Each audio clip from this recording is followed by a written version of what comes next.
Assalamualaikum warahmatullahi wabarakatuh. Hari ini kita akan membahas terkait fluida dinamis. Nah, sebelumnya kita sudah membahas tentang fluida statis ya. Sekarang kita akan bahas fluida dinamis. Seperti namanya saja, dinamis kan artinya bergerak ya.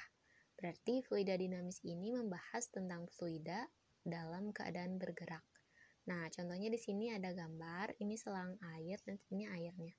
Nah, airnya di sini bergerak kan pasti. Nah, inilah yang kita bahas, itu tentang pergerakan fluida atau fluida yang bergerak. Oke. Nah, di sini jenis-jenis aliran fluida secara umum ya. Ini berdasarkan alirannya itu ada dua jenis, yaitu ada aliran laminer atau streamline atau stasioner dan aliran turbulen. Nah, apa itu aliran laminer? Aliran laminer ini merupakan aliran jika partikel-partikel fluida yang bergerak itu teratur mengikuti lintasan yang sejajar. Kayak gimana sih? Oke, nanti bentuknya akan kita deskripsikan ya.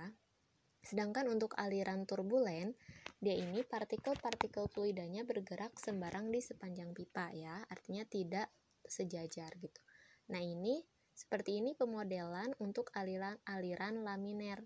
Jadi ada lamina-laminanya, ada lamina tuh lapisan-lapisan. Jadi semacam teratur gitu gerakan partikelnya. Kalau dari sini dia geraknya ke sini gitu. Nah, kalau yang aliran turbulen, dia acak gerakannya, arahnya juga acak kayak gini. Nah, ini aliran turbulen dan ini aliran laminer. Nah, contohnya kalau misal dalam kehidupan tuh sederhananya kayak gini. Ini air yang dari atas ini kan dia lurus ya. Nah, ini disebut aliran laminer atau streamline-nya. Sedangkan yang di sini kan dia acak ya, kemana-mana bentuknya. Nah, ini aliran turbulen kayak gitu, kayak angin ribut ya, bisa. Oke, selanjutnya. Nah, yang akan kita bahas terkait fluida dinamis ini dikhususkan pada bahasan fluida ideal. Jadi di sini ada suatu konsep tentang fluida ideal. Jadi fluida yang kita anggap ideal. Sebenarnya dalam kehidupan gak ada fluida ideal itu. Jadi ini hanya imajinasi saja untuk mempermudah kajian kita gitu. Karena kalau fluida yang ada di kehidupan nyata atau fluida real itu sangat kompleks sekali, kalau ditinjau dan kita bahas itu akan sangat agak sulit itu ya. Nah, kita belajar dulu dari fluida ideal yang imajiner ini. Nah, kapan sih suatu fluida dikatakan ideal? Jadi ada batasan-batasannya, ada syarat-syaratnya yang kita tetapkan suatu fluida dikatakan fluida ideal. Jadi fluida yang kita bahas di sini kan fluida ideal. Nah, syaratnya tuh kayak gimana? Syaratnya yang pertama, di fluida ini dia incompressible atau tidak termanfaatkan. Artinya, ketika kita beri tekanan, volume dan kerapatannya itu tidak berubah selama aliran. Misalkan di sini ada pipa ya, kita misalkan di sini ada sebuah fluida, dia mengalir ya ke sini. Nah, ketika kita beri tekanan ya, di sini misalkan diberi piston, ditekan.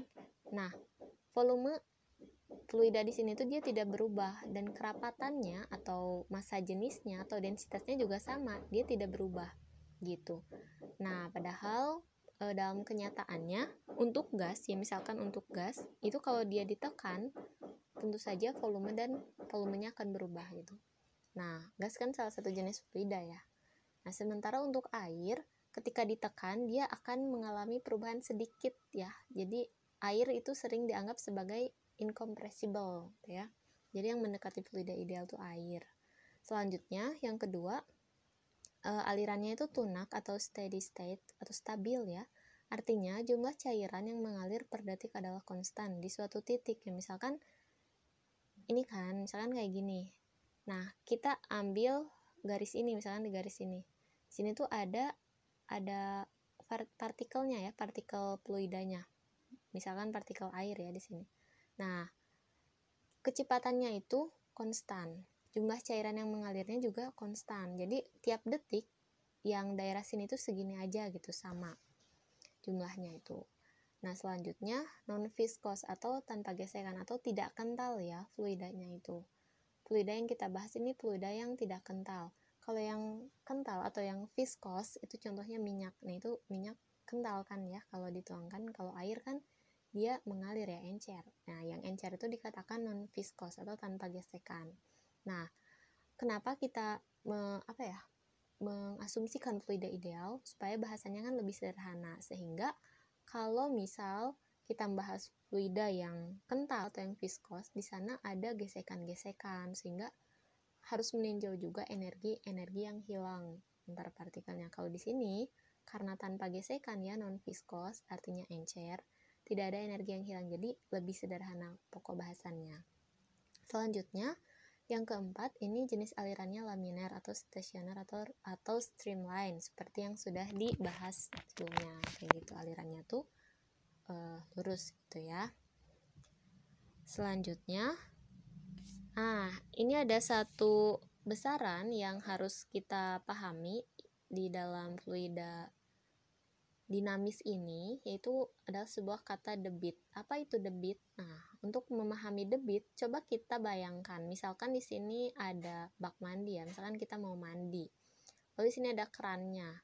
Nah, kita berapa sih waktu untuk memenuhi bak ini? Gitu. Berapa waktu yang diperlukan agar bak ini terisi penuh ketika kita menyalakan keran gitu. Nah, ini berhubungan sekali dengan debit. Nah, debit ini merupakan banyaknya air cairan tiap satuan waktu atau banyaknya volume zat cair tiap waktu. Jadi banyaknya air yang mengalir tiap detik tuh berapa sih? Misalkan kalau ini 1 gayung per detik bisa jadi gitu. Berarti debitnya tuh 1 gayung per detik.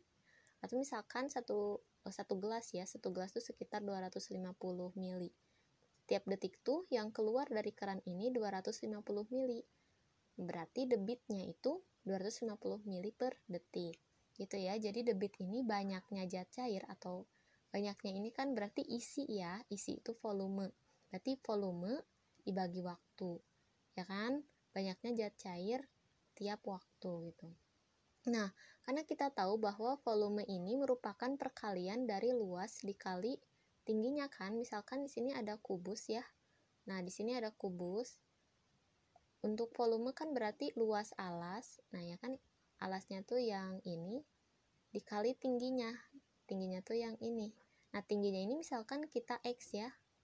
Kita misalkan X. Berarti kan luas alas yaitu kita tulis A kali X. Nah, untuk X per T kita udah tahu ya bahwa jarak X-nya itu kan jarak ya.